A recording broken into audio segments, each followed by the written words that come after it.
Saudara, informasi selanjutnya, moda transportasi publik terus berbenah diri agar menjadikan sarana transportasi yang aman, nyaman, dan juga terintegrasi. Tidak hanya berfokus pada jasa transportasi saja, PT MRT turut menggandeng swasta dan juga pemerintah untuk berkolaborasi mengembangkan kawasan TOD sehingga tercipta ekosistem perekonomian yang menjadikan Indonesia lebih baik. Seperti apa perkembangannya? Berikut ini liputannya untuk Anda.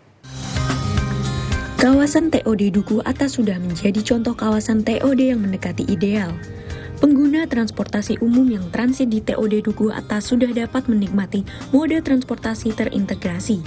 Bagi mereka yang menggunakan LRT baik dari Bekasi maupun Cibubur, melalui Skybride dapat langsung terkoneksi dengan moda transportasi umum lainnya, seperti kereta rel listrik, kereta bandara, MRT, Transjakarta, ataupun angkutan online. Bagi mereka yang melalui selasar stasiun KRL Sudirman, akan dikenakan tarif melintas sebesar Rp1. Sangat murah dengan keamanan dan kenyamanan yang diberikan untuk penumpang yang melalui area tersebut.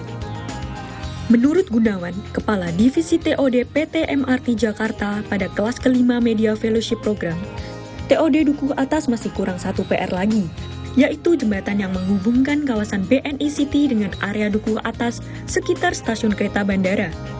Sehingga para pengguna transportasi umum tidak perlu bersinggungan dengan kendaraan pribadi yang melintas di Jalan Sudirman. Begitu pula untuk kawasan Simpang Temu Lebak Bulus. Pengembangan TOD MRT Lebak Bulus terus digalakan. Jembatan penghubung antara stasiun dan salah satu pusat perbelanjaan sudah berfungsi. Penumpang dapat dengan aman dan nyaman turun stasiun MRT Lebak Bulus, kemudian langsung singgah untuk sekedar makan ataupun berbelanja di Point Square. Bahkan, Transit Plaza depan Points yang mempunyai luas kurang lebih 2.000 meter persegi dirancang untuk mendukung kegiatan transit dengan fasilitas perhentian bus Transjakarta, area drop-off kendaraan pribadi dan kendaraan daring serta parkir sepeda. Karena pengguna transportasi umum terintegrasi semakin meningkat, kedepannya PT MRT Jakarta terus mengajak pihak swasta dan pemerintah untuk mengembangkan kawasan TOD, agar dapat menjadi TOD seperti Duku Atas. Karena dapat menciptakan peluang bisnis baru, seperti area kuliner, lahan parkir, sport center, dan tentunya yang dapat menciptakan rasa aman dan nyaman bagi pengguna transportasi publik terintegrasi. Adi Maradona, Kompas TV, Jakarta.